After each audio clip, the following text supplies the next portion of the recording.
what I realized is that people are people.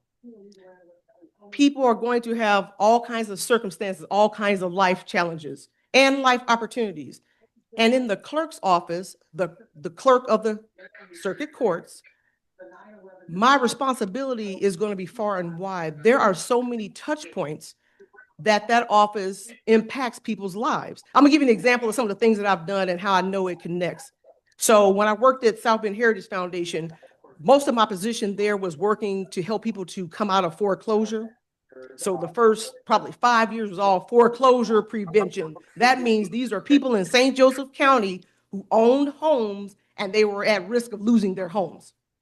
And so it was going through the process of counseling them, talking to them about what steps they can take, filing their information with the courts so they have an opportunity to stand up and explain their scenario to try to get help to hold on to their homes. So just even working in foreclosure prevention, I could see how it's so important that people understand the steps when it comes to judicial processes.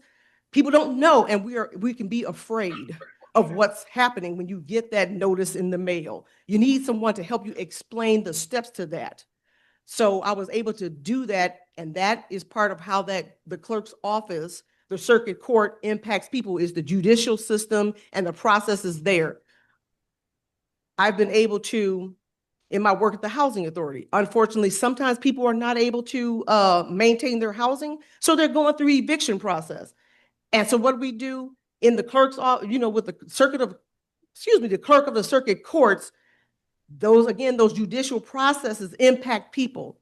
And so what I want to do is to be able to educate myself about all of the duties and responsibilities of the clerk of the circuit court so that I can connect people to resources. I can help people understand the processes and how it impacts their lives